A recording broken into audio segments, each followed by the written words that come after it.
Je rappelle que personne, et je le redis et je le redirai chaque jour parce que c'est important, personne n'a besoin de porter un masque. Sachez que l'Académie de médecine a déclaré ce soir qu'elle recommandait le port obligatoire du masque, même pour le grand public. Le port du masque en population générale dans la rue, ça ne sert à rien.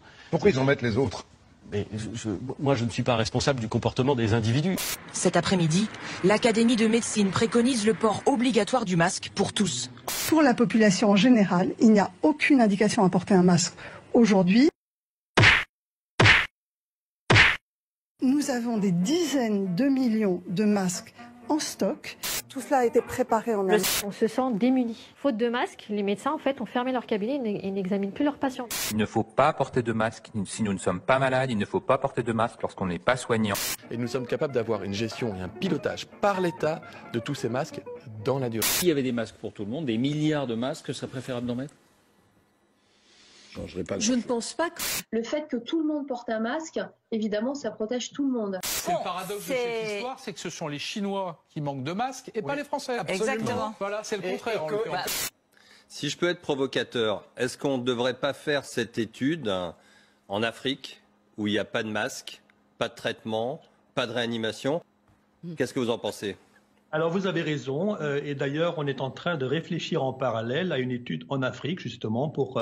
On commence avec Odile qui nous écrit, qui nous dit « Je suis confiné dans ma résidence secondaire, puis-je aller tondre mon gazon dans ma résidence principale qui se trouve à 90 km, sachant que... » Première question, en tant qu'entreprise, puis-je faire travailler mes salariés bénévolement pour aider à l'effort national de production? Oui, depuis le début. Pourquoi les Français, majoritairement, estiment que la France n'est pas prête? Pourtant, on a un système de santé assez costaud, on a des hôpitaux, on a des procédures. On est en France dans la méthode qui a marché. Ouais.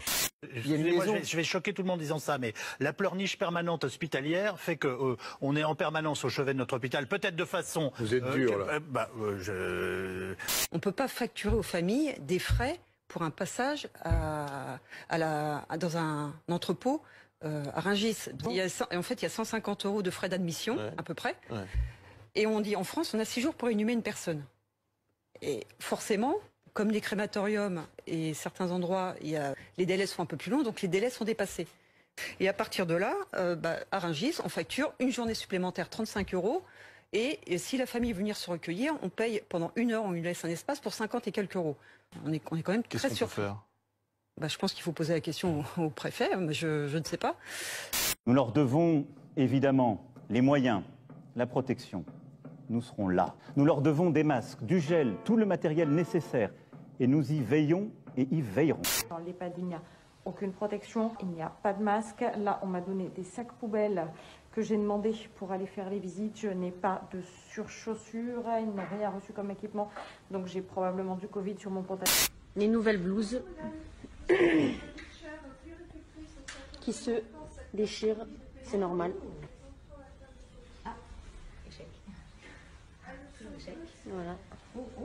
Comme on peut le voir ici, voilà. Et voilà. Voilà. Allez. Je vais prélever. Salut. Sur les prélèvements de Covid. Il y a des appels qui ne puissent pas être pris en charge et donc qui ont conduit à la mort en établissement d'un certain nombre de résidents atteints de Covid-19. L'impossibilité d'avoir revu leur famille, l'impossibilité parfois d'avoir des soins dignes d'une fin de vie. Voilà, ce sont des drames comme tant de services hospitaliers en connaissent, tant d'établissements en connaissent. Je le dis avec un peu d'émotion, mais voilà, on fait ce qu'on peut. Le SAMU ne vient pas, le SAMU dit je ne peux pas. Voilà. Et les patients restent dans leur chambre. C'est ça qui se passe dans les EHPAD en France. Ce qui est assez frappant, c'est qu'en France, la confiance est très partagée et en l'occurrence minoritaire vis-à-vis du gouvernement. Autrement dit, il y a une particularité française. La particularité française, c'est le refus de la confiance majoritaire. Ouais.